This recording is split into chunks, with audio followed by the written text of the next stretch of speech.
Welcome to the Gen X Journey podcast. Dive into all things important to Gen Xers, from advice on aging parents, expert interviews, product reviews, and heartfelt conversations. So put down the joystick, grab your Walkman, dust off your old yearbooks, and welcome to the Gen X Journey.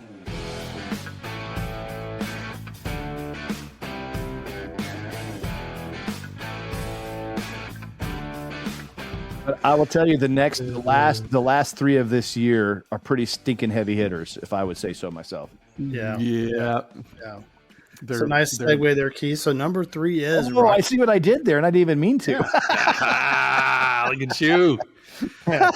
So Rocky 4 grossed $127 million, almost 128, rounding up. We'll call it 128. But anyway, it was a sports drama film starring and written and directed by Sylvester Stallone. This film is the sequel to Rocky 3, and the fourth installment in the Rocky film series. I'll be of the opinion that they should have stopped at 3, but that's just my opinion. You really didn't like the fourth one?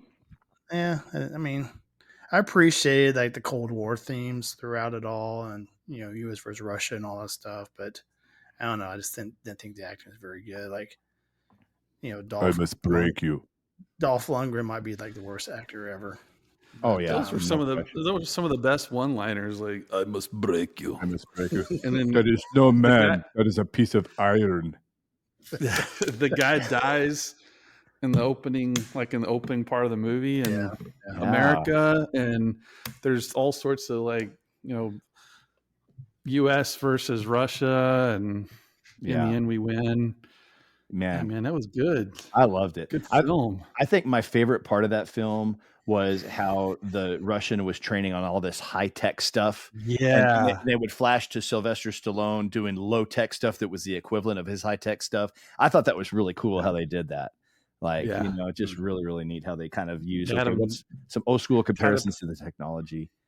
Yeah, they had him connected all these computers and stuff like that was monitoring everything, and then Sylvester Stallone's punching bags of peas and stuff. What the heck are we? Third world country or something? I know, like it's that? So backwards, right? Was it that bad in 1985 that we were like, yeah, we punched bags of corn? Yeah, the gasoline was still too high.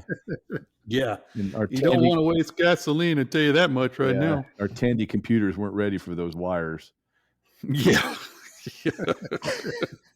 Overload my TA-84. There's no way it can handle all that, eh? And ironically, though, the computer they use in Rocky is still in Steve's attic somewhere. Yeah. Yeah. Yeah, that's right. How do you know? Wasn't that Tandy the one that your dad got? Isn't that the story that you told? The first computer you brought home? Right? Yeah. It was that was the first personal computer. Dad had one of those Texas Instruments. Yeah, it was the first computer was a Tandy 5000. Yeah. A Radio Shack, and that box, it was 2 boxes, and they were both heavy, and I thought we were the coolest family in the neighborhood Heck yeah, you were. For a while. Because you were. That's why. Yeah. 5 years later, all you're hearing in his room is pew, pew, pew. Let's dial it up. I've got mail. Your AOL account. Yeah. Excuse me. So a couple interesting facts from this movie is this was Dolph Lundgren's American film debut. And I would presume the last. I don't know if there was another American film he was in. I can't think. Oh man, he was in all of those. What's the movie worth the Expendables? Oh yeah, he's in a lot of the Expendables movies, and he was also wasn't he He-Man? He was He-Man, wasn't he? No, really? Oh my gosh! If that's true. Yeah, I don't know, man. Dolph Lundgren was the He-Man in the Masters Universe in 1987. He sure was. Yes. No. Absolutely. Really? He had a Russian guy being the He-Man's voice? Yeah. It's like, by the power of Grayskull. He's got the power! Can't even believe that. Are you going to kill me, He-Man? Duh. Da.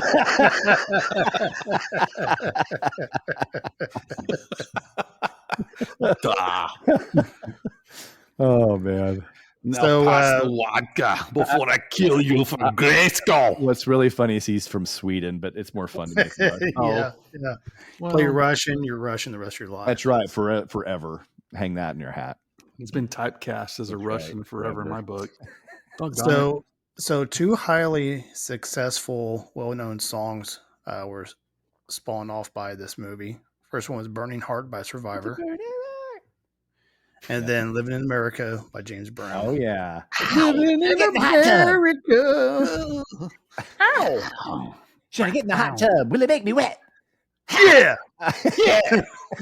It's wet. Yeah. Well.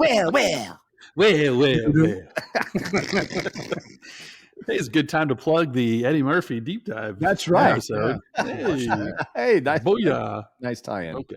All right. So that's all I really care about sharing Rocky IV. They should have stopped at 3. Yeah, But, I loved Rocky IV. That was my personal favorite. So Yeah. Me too. Yeah. I'm glad I wasn't the only one. yeah, no, it was good That stuff. was good. But I mean, this was the year for Sylvester Stallone, right? So the next, did I steal you? Hey, Man, you're so smooth. Were you introducing for me, or were you about to take? You were Either to take one. number 2. I don't even care. But yeah, I mean, it was the year for Sylvester Stallone. So what was the next one, Noel? The number 2 was Rambo: First Blood Part 2. This is the sequel to First Blood, which came out in 1982, and Rambo is returning to the action after his time in a U.S. prison. So, it is awesome. Sylvester Stallone, of course, played the iconic character John Rambo, and he's in prison for his violent actions in the small town of Hope, Washington. He's serving time when Marshall Murdoch, played by Charles Napier, the U.S. government offers him a deal. If he goes to Vietnam to rescue American POWs, he can be released from prison. Rambo reluctantly agrees, and he is sent on a covert mission into the jungles of Vietnam. Upon arrival, Rambo is paired with a character named something, played by Julia Nixon, a Vietnamese woman who works as a liaison. However, things quickly go awry as Rambo discovers that Murdoch's true intention is not to rescue POWs, but to use him as a pawn in a political game. So he blows him up and stuff. And there's lots of explosions, and it's awesome. I mean, you guys have seen this, right? Oh, it's so great. Oh yeah. Oh, I always wanted a bow and arrow with like a missile. They could just shoot with the. I mean, it's so cool. Oh, no Blow stuff up. Oh, that just, I love that stuff. So I didn't realize this, but Sylvester Stallone co-wrote this screenplay with James Cameron. That's interesting. Yeah, that is crazy. Yeah, pretty interesting. Interesting. So funny, I thought this was kind of a neat, a little bit of a spin because, the First Blood movie, the first one, he was kind of an anti-hero, like he was, you weren't really sure whether you were supposed to cheer for him or not, to be honest. I mean, yes, he was kind of the central role, but he was kind of trying to be his own character, but just kind of started going, south and, kind of attacking people because of what he felt was he was being treated poorly, which he was, but it wasn't like you never really, I mean, would you say you rooted for him in First Blood? I mean, you kind of did, but at the same time, it was kind of like, I'm not sure if I should be, because there's so many things at play here. But this one was the one where I felt like this is where Rambo is now the true hero, and he's the guy, right? And he's the man, and he's the one that everybody wants to be on your side, right? And so, that's kind of what my take was between First Blood Part 2 and First Blood. So this was definitely my favorite of the two movies by far. But in preparation for the role, Sylvester Stallone did 8 months of training for 4 hours a day. He also took SWAT combat, archery, and survival courses. So he definitely did his homework in preparation for this role. But if you watch the movie, I don't know if it's at the beginning or if it's at the end, but the film is dedicated to special effects technician Cliff Wenger Jr. He was accidentally killed That's Wenger. Okay, I was good until Keith laughed. I was he was accidentally killed by one of the film's explosions. So they dedicated the movie to, I think it's Wenger. How would y'all pronounce Wenger? Winger, maybe. Winger, like Deborah Winger. There you go. So Cliff Winger. Interesting. Yeah. Well, anyway, not to bring it all down, but it's a great movie. It is a good movie, and I was, interestingly enough, one of the biggest accolades that it has was it won the Sylvester Stallone won the worst actor, and Sylvester Stallone and James Cameron won the worst screenplay by the Razzie Awards that year for this movie. Wow. So really, not only, but to us, it was awesome. That's just another one of those that this is not. I'm not going to watch this for the awards. I'm going to watch this to feel like I'm pumped up. Totally. So who cares? It was great. Have y'all seen Sylvester Stallone in this TV show Tulsa King? I have heard of it. I have not seen it. Yeah. He actually makes a pretty good mobster. Does he really? I could see that. We're in the middle of watching it. We enjoy it so far. Pretty good. Okay, I might have to watch that. So I like him. I think he's a fun actor. Everything I've ever watched him in is he's not the greatest actor in the world. Like let's enter the movie Cobra. Okay, we're just gonna throw that out there. Yeah, but from that point on out, I felt like I needed to put a matchstick in my mouth when I'm going places and I'm feeling cool. Not really. I would never do that. But anyway. So yeah, it's but that was a good movie. So, but none of them came close to the number one. And so, Steve, why don't you tee up the number one movie? Or no, who's next? Who's next? No, I think it's Steve, and it's a. I did Rocky IV. Oh, then Keith. I think we all just go into this. So this is the movie that, in my opinion, it's another perfect example of a Gen X classic, instant, timeless movie, and that is the movie Back to the Future. Oh yeah, unreal. You can't think of 1985 and not think about this movie. No. That's how big it was. It was just huge. Unbelievably huge. It surpassed in gross. It surpassed Rambo by over $60 million. It grossed $210 million to Rambo's $150 million. That's how big it was. It basically eclipsed the rest of the group. Unbelievable. Nuts. Really springboarded Michael J. Fox into fame.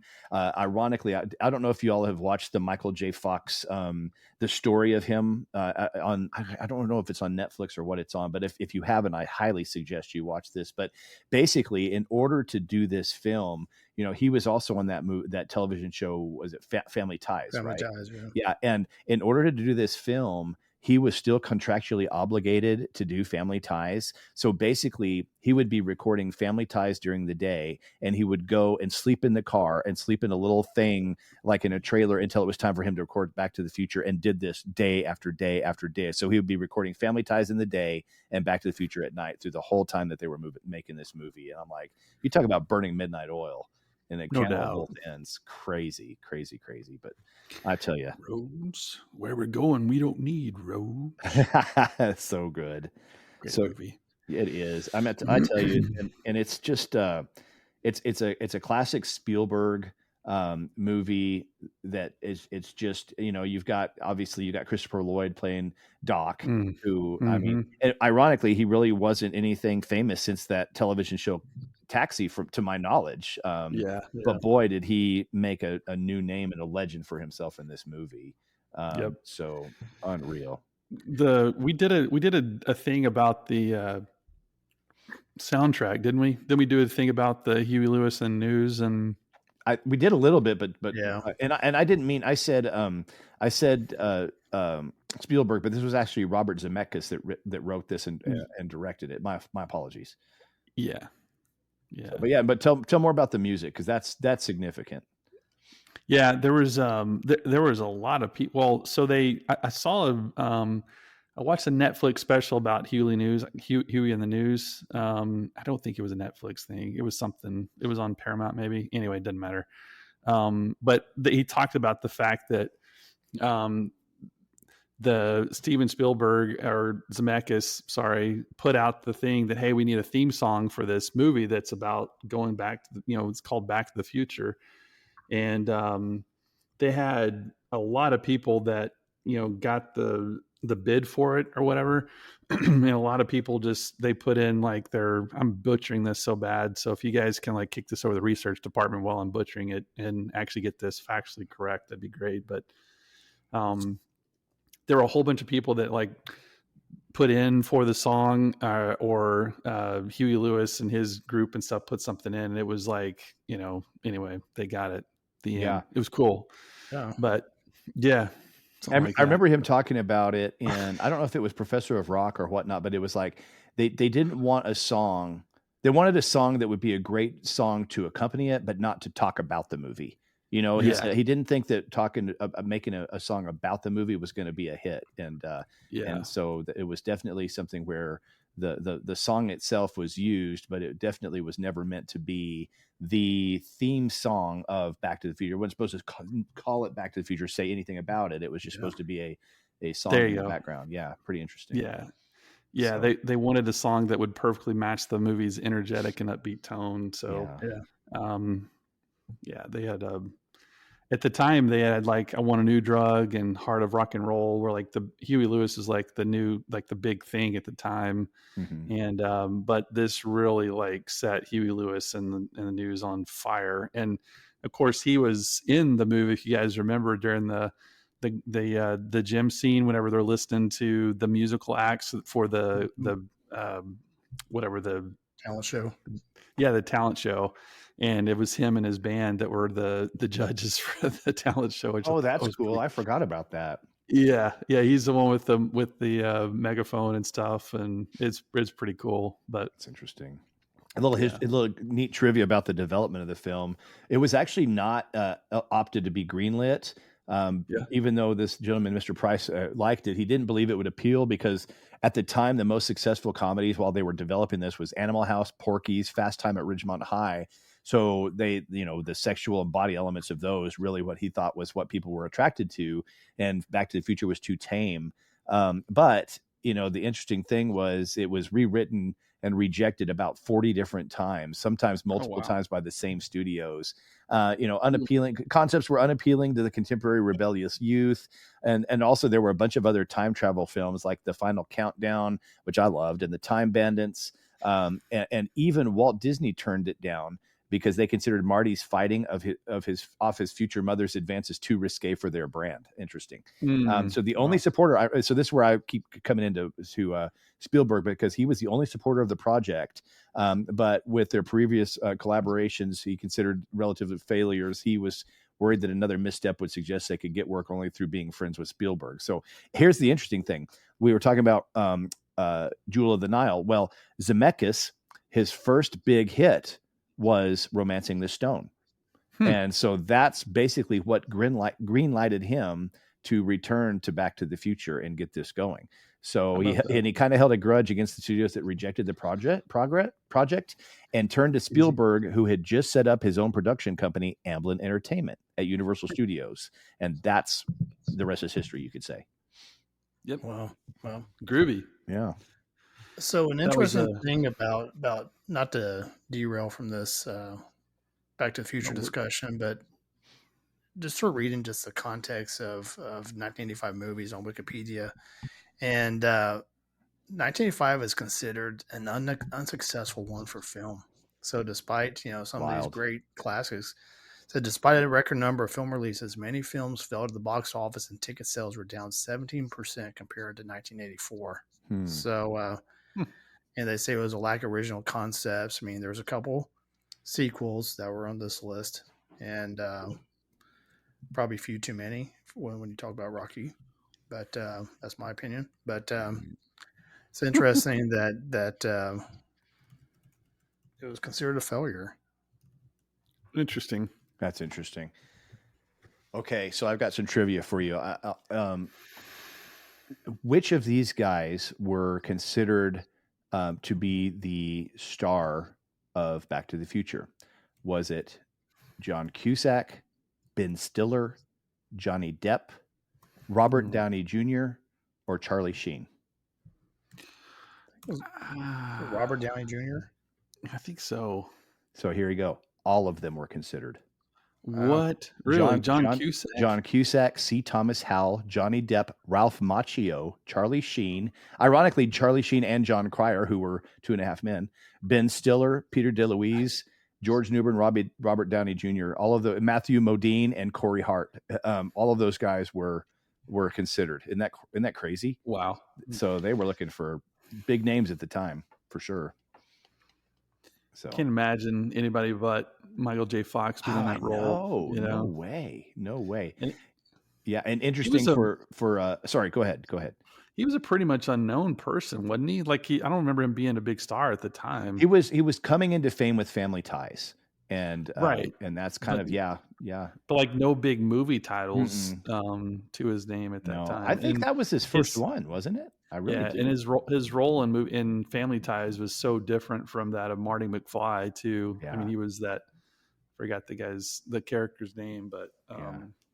Well, I'll tell you that the actors for Doc Brown that were considered weren't any lighthearted people here. Jeff Goldblum, John Lithgow, Dudley Moore, Robin Williams, Gene Hackman. All of those people were considered for that role. Isn't that wild? Wow, that is crazy. Wild. Yeah, Anyway, I can't see any of them on that role either. Jeff Goldblum, like I don't know, I don't have a good Goldblum impersonation, but I can't imagine some of his. Here's what we're gonna do. We thought this was a good idea. We're gonna go at 1.21 gigabytes, and we're gonna drive down here. 1.21. And I don't think that that's gonna be good for us, but we're sure gonna try it. Yeah. And John Lithgow, 1.21 gigabytes. I think we can make it. John Lithgow. I forgot about Dudley Moore ever existing. Oh, I know. Oh my gosh. That was what movie was he in? That was the drinking thing. Arthur. Yeah. Did you ever see that? That was like the early 80s, when like 81, 82, something like that. I actually have not seen that. And one of my buddies, and ironically, it was one of my son's best friend's dads like swears that this is one of the funniest movies. I need to see it. Said it's pretty good. It's pretty good. Yeah. The theme song for that movie was incredible. Arthur? Yeah.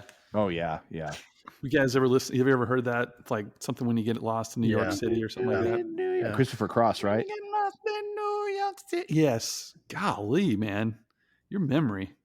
Christopher Cross. I don't remember much, but I like music. I'll get there. Yeah, you do. So he's that Christopher Cross dude. You got to watch him on that Professor of Rock. That guy's freaking. Yeah. It's either Professor of Rock or Rick Beato. I can't remember what. But if you can watch that, it's so good. He's so good.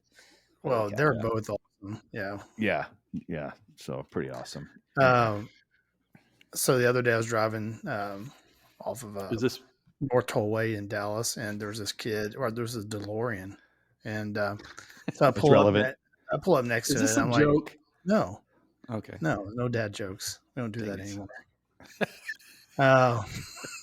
Anyway, there's this like 20-year-old kid driving this DeLorean. I'm like, does he understand what he's driving and what's special about that car? I mean, I was hoping that he does, but like I was like check out the car, looking at him and everything, and he's like looking at me like, hey, what's wrong with you?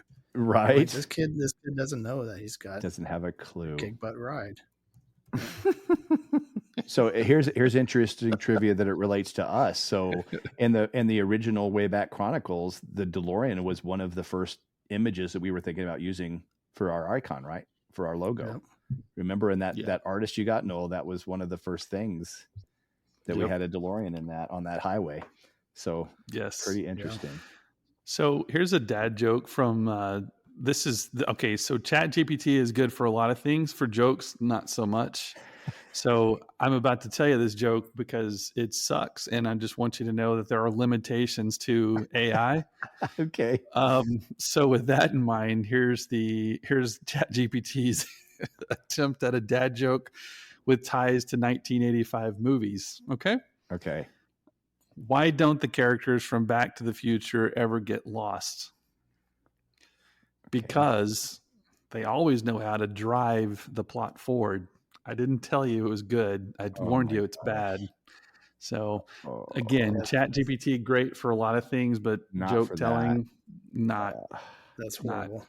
Man, it's not even a joke. Actually, it's really bad. I'm a thumbs down that one. Well, here's one. Even told that joke. Doc from Back to the Future really didn't use his DeLorean all that much. He just used it from time to time. Yeah, it's just as bad. It's just bad. So painful. That's good. I like it. We do need to end with a dad joke. So sorry, Steve. You brought it up. Yeah. Thanks everybody for listening to our top 10 movies of 1985. I know that there's been over a span of 2 episodes. Hopefully you were able to guess which ones were the top, and you agree with them. If there's any that we missed or any that you think that should have been on the list that weren't, we sure would love to hear from you in the comments. So, and if you have better Back to the Future jokes, please help us. I mean, we're always open for good dad jokes. Always. That's all the time. And we would, if we tell your joke on the episode, we'll send you some Gen X Journey podcast tchotchke. Absolutely. Wag. We have the good stuff. Anyway, thanks for listening, everybody. Talk soon. Later.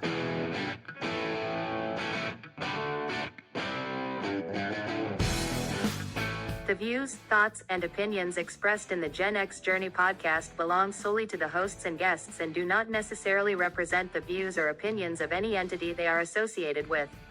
The information provided is for entertainment and informational purposes only and should not be considered professional advice. Listeners are encouraged to seek the advice of qualified professionals for any specific issues they may face.